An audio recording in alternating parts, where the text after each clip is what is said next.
विष्णु पुराण के अंदर लिखा है कि कुछ यादव बच गए थे। श्री कृष्ण जी फिर गए अपने वहां से, नगर से बाहर निकले। उसने उस घास को पाड़ा, उसमें यह लिखा कि वो मूसल बन गए, मूसल। उन मूसलों से शेष बचे हुए यादवों को खुद श्री कृष्ण जी ने मारा,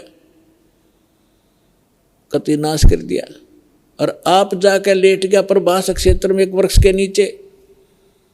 भगवान श्री कृष्ण के पैर में पद्म, एक चमकीला पदार्थ, जैसे हमारे तिल हो जाते हैं, मुछ हो जाते हैं, ऐसा उनके पैर में जन्म से ही एक पद्म था।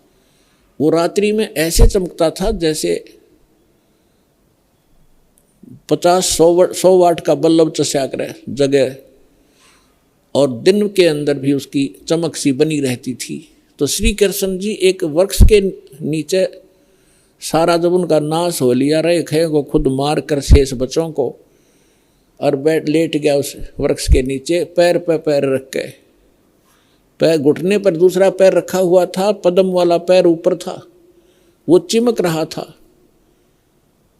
और वृक्ष की जो चारों तरफ जो टहनियाँ थी झुकी हुई थी, झुरमट सी बनी हुई थी। और वो शिकारी जिसने उस कढ़ाई के कड़े का अपना विषाक्त तीर बनवाया था, जहर से बुझा कर तीर बनवा रखा था, उसी तीर को लिए हुए उस दिन, और सुबह से लेकर दोपहर तक वो घूमता रहा जंगल में। कोई शिकार नहीं मिला उसको, शिकार करने गया था। उसने क्या देखा कि वृक्ष की झुरमटें इतनी नीचे तक लटक रही थी, जमीन को छू रही थी। उनकी अंदर से उसने भगवान श्री कृष्ण जी के पैर के पद्म की एक चमक देखी। उसने सोचा कोई मर्ग बैठा है, हिरण, और उसकी आंख चमक रही है। यदि मैं इधर से इधर से जाऊंगा तो ये भाग जाएगा, कोई हिरण मुझे मिला नहीं है, क्यों ना यहीं से इसको मार डालूं।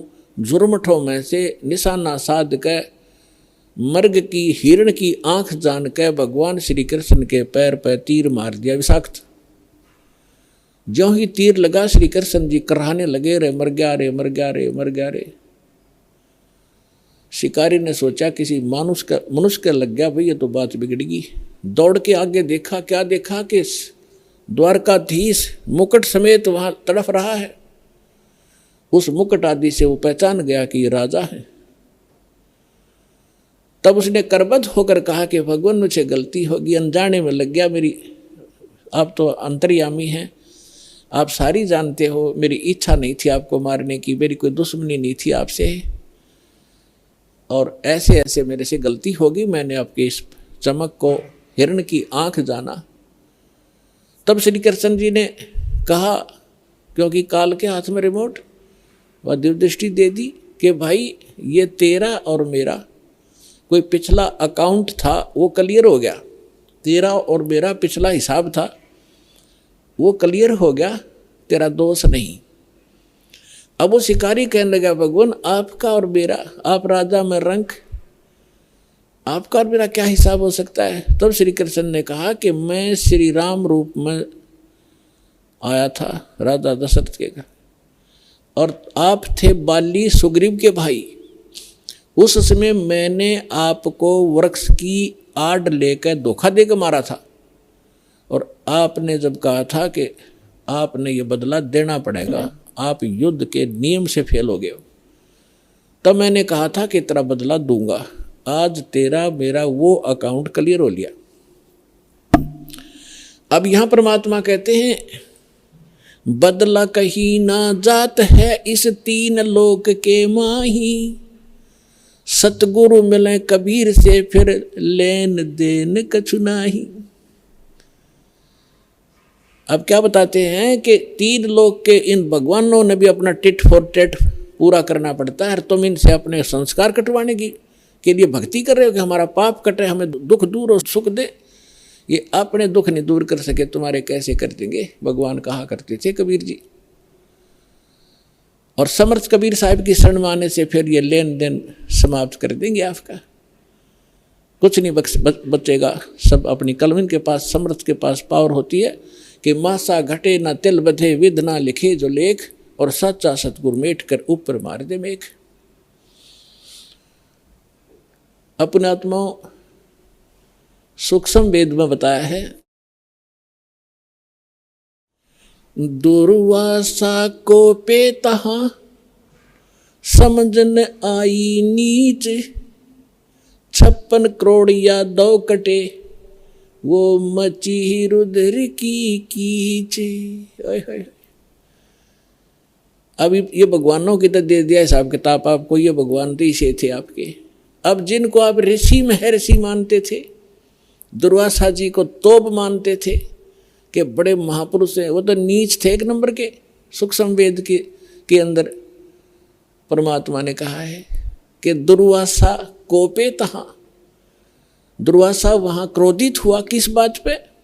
बच्चों ने मजाक कर दिया कि बिजली गिर गई थी, साधु संत ठीक है बेटा भाग जाओ, खबरदार आगे बकवाद करी है निकम्यो, ऐसे करते संतों के साथ मजाक करते, इतना कह के छोड़ सके था। और श्राप दे दिया तुम्हारा नाश होगा। आम व्यक्ति से भी गिरे हुए थे ये लोग, जिनको मैं ऋषि माना करते थे।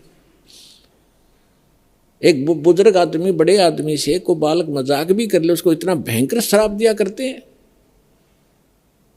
पुरात्माओं जैसे किसी के हाथ में बंदूक है, पिस्टल है, और कोई बालक मजाक कर दे और उसका वो गोली मार दे, वो तो एक ढेर आदमी होगा समर्थ, उसको पता है कि तू कितनी भयंकर वस्तु लिए रहा है, किसके ऊपर दाग रहा है।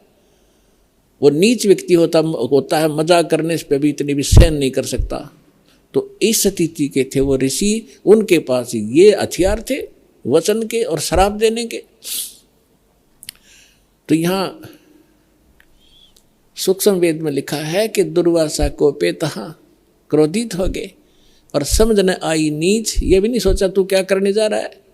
और 56 करोड़ या 2 कट गए और वह मची रुद्र की कीच, यानी रक्त की गारा मच गई, खून की गारा मच गई। 56 करोड़ आदमी जहाँ लाश हो जाए और नदी बह कर चल पड़े खून की, रक्त की।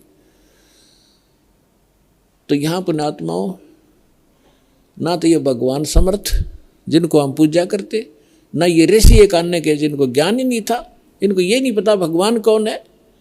अब ये भगवान के लिए निकले थे घर से, साधना करेंगे, भक्ति करेंगे। अंगारों से शीतलता की खोज करने लगे, अंगारों पर चलने के अभ्यस्त हो गए।